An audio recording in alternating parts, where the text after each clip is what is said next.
Alright, okay. So whatever that I have talked about just now, okay, I know it's very lecture style. So I created, okay, this set of notes so that you can consolidate the content information, right? Then most of the points have been given to you, okay, but there are some things you will need to take down for the first page. So when we look at, okay, why the Cold War actually broke out, right? We want to look at the idea about how there was a struggle over values and ideas between the two superpowers. So in the Soviet Union, okay, under a communist system, okay, it's very authoritarian, right? The people have no say. No say in terms of who runs the government, okay, no say in what kind of policies are being introduced, right? So in the Soviet Union, you have the government actually maintain control over the people and making decisions for them. And you see that this is actually a great contrast to USA, because USA, okay, being a democratic free country, strongly believe in valuing personal rights and freedom.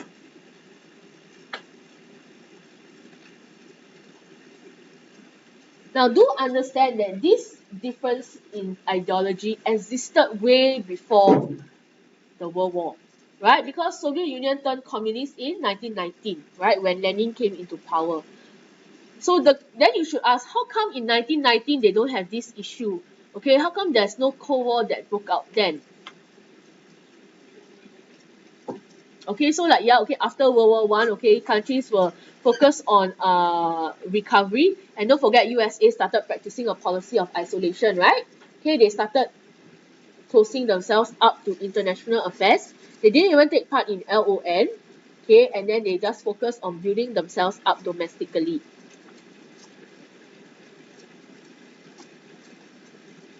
So here you have, okay, the point on, okay, the two sides, right, Soviet Union and USA, okay, holding such different views about fundamental questions, okay, that they felt it would be impossible to come to a compromise. Okay, but this was something that they accepted, right?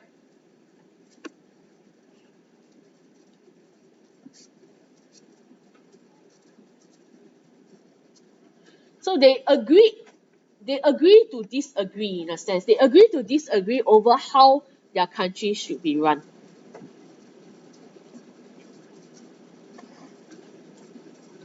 Unfortunately and fortunately, okay, World War II actually brought them together, right? Because of Soviet Union, okay, joining the side of the Allied powers, okay, to defeat Germany.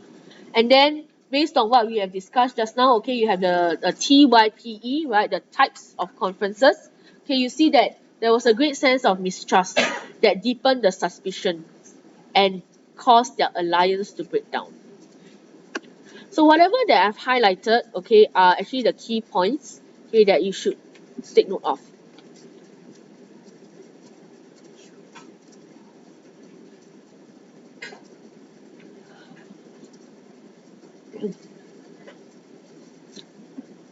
Now, if you also recall, right, Soviet Union, right, prior to World War II, they were also very much focused on building themselves up. Like Stalin, he introduced, excuse me, industrialization and collectivization, okay, with the aim of actually building up Soviet Union, okay, in preparation for war. So USA and Soviet Union, okay, yes, they have different ideologies, okay, but they agree to coexist because they were just minding their own businesses, okay, focusing on their own countries. Okay, but World War II actually brought them together and then they had the alliance. And after World War II, okay, you will see that Soviet Union, okay, actually tried to spread the ideas of communism.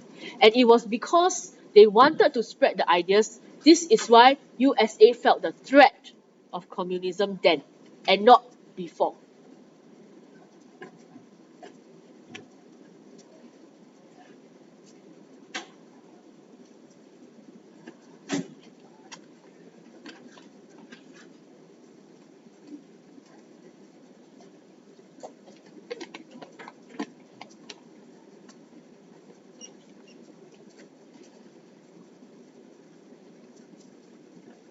Are you all done with the first 2 points?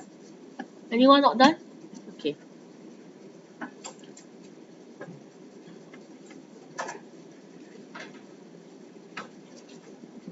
was because, okay, Soviet Union wanted to spread communism.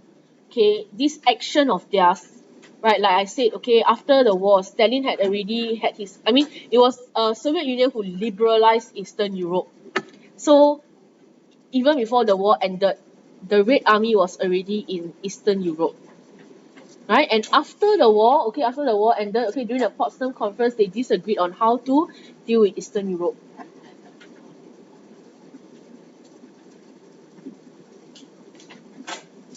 Okay, that's why, okay, you see this line there, okay, the Soviet troops were in control of Eastern Europe. And thus, okay, the people of Eastern Europe, okay, they were faced with the reality of a strong Soviet presence immediately after the war.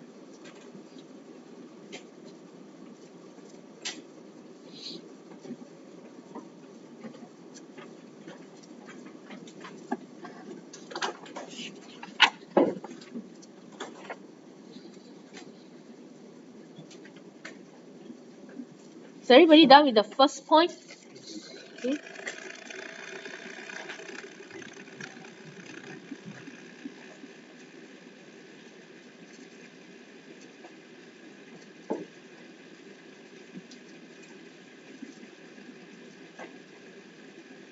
Now, on the point, okay, on the point that Soviet Union had security concerns, okay, Soviet Union realized that they were very different, right, from the rest of the world because of their communist ideology, and they have always been under attack, right? In World War One, they were attacked by Germany, okay. World War Two also attacked by Germany, right? So they felt that, okay, no matter what, they will always be a target for others.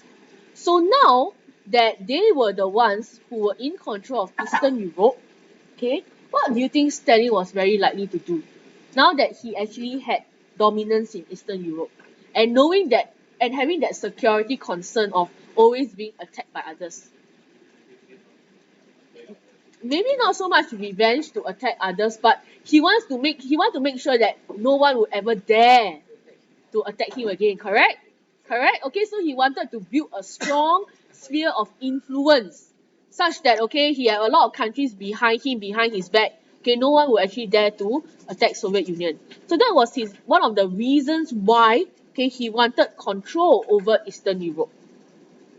Are you done with point number 2? Anybody who is still copying? Anybody still copying? Okay. Okay, so we will copy, okay, what was Stalin likely to do. Okay, it's just one line here. Okay, he was likely to create a buffer zone. Okay, so this buffer zone would be Eastern Europe. And this buffer zone would ensure that no foreign power can actually use Eastern Europe to attack Soviet Union. Okay, geographically, okay, if you look at the map, geographically, okay, Soviet Union is surrounded by Eastern Europe. I thought Russia is part of Hmm? I thought it's part of Asia. In terms of continents, but geographically. Okay, let me see if I find a map.